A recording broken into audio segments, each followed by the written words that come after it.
Our last contestant this evening to be judged so harshly by our judges, rounding out, it better be good. Last one of the evening. And by the way, I have been told to the judges, if they can pass their judging papers forward, that would be easier than trying to meander. They can bring them up, and then Ed will tally. Not yet. But not yet. I'm just saying after this, when the exclamation points are put down after your score. 3 words. Here we go. I cannot not say this word because it's in her bio. Pank. Chapbook. Pudding. Amy Archer. Put your hands together.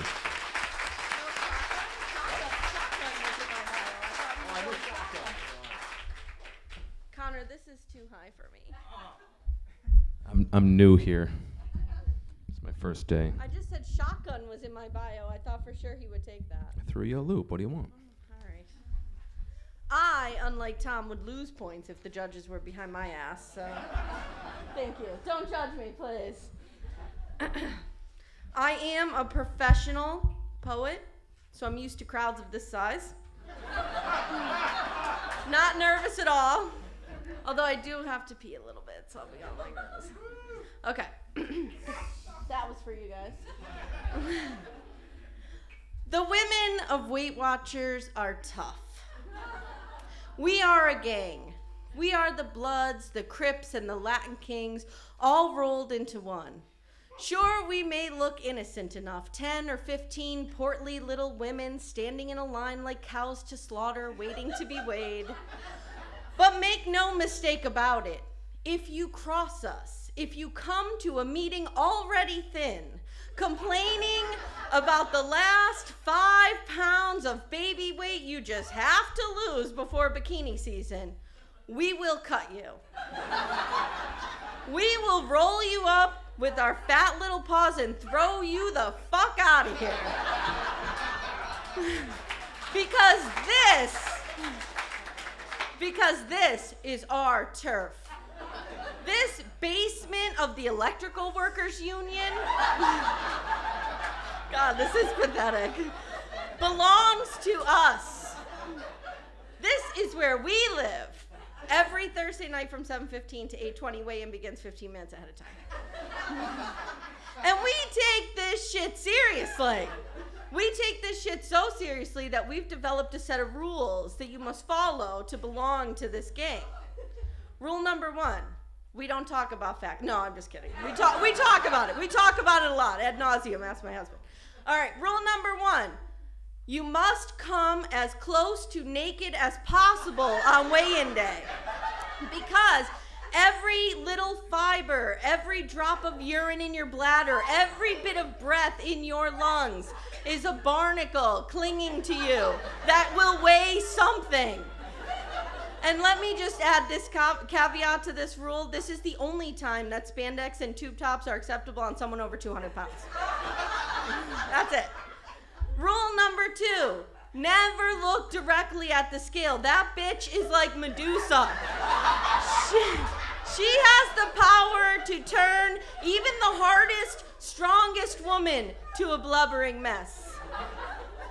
Rule number 3, observe and keep holy the Sabbath. No, not that Sabbath. I'm talking about that 1 hour between 1 week's diet ending and the next one starting. You know, that magical hour that doesn't really count, where you can eat a double Whopper with cheese, a king-size fry, a large Coke, and an extra hot fudge sundae. And it just seems to float away into the ether somewhere. Rule number 4, and this is the most important, embrace your points. See, Weight Watchers has developed this super secret formula where they assign a point value to everything, every food, depending on its calorie, fat, and grams. It's all very scientific. I have no idea. So, and everybody has a certain amount of points that they have to live within. I have embraced my points. I eat, I sleep, I drink, I talk points. I go to a supermarket, I see rows and rows of shiny points. I see barrels and bunches of freshly plucked points. If you cut me, I will bleed points. I have become a point. Which brings me now to my final point, rule number 5. Own your ass. Whatever it was that brought you here, own it. I remember when I was a kid, my mother was a reader, and we did not have the same taste. And among her Danielle Steele and Mary Higgins Clark books, I found a Richard Simmons memoir, although at the time, I think it was called autobiography, I'm pretty sure. And in it, he talks about the moment that transformed him from being an obese man to the weight loss guru that we all love today. Apparently, some well-meaning Samaritan, he wasn't sure if it was a family member or a friend, tucked an anonymous note under the windshield wiper on his car that said, "Dear Richard, we love you. Please don't die." And this moment just moved him to change his whole life. And I remember thinking, wow, what kind of a douchebag would write a note like that? I mean, really, do you have nothing better to do in a parking lot? I wish that I had some kind of epiphany, some kind of great moment, maybe a concern for my health, a health scare that drew me reluctantly to this bond of overindulgence I share with these women. But the truth is, I had no big moment. I had many little moments. I had chairs break under my weight in public. I've had men ask me when my baby is due in a crowded elevator. Jackass. I have left amusement park lines for fear that the bar would not fit over my bulging belly. I have been rendered infertile. I have been made fun of most of my adult life, and none of those moments brought me to this place.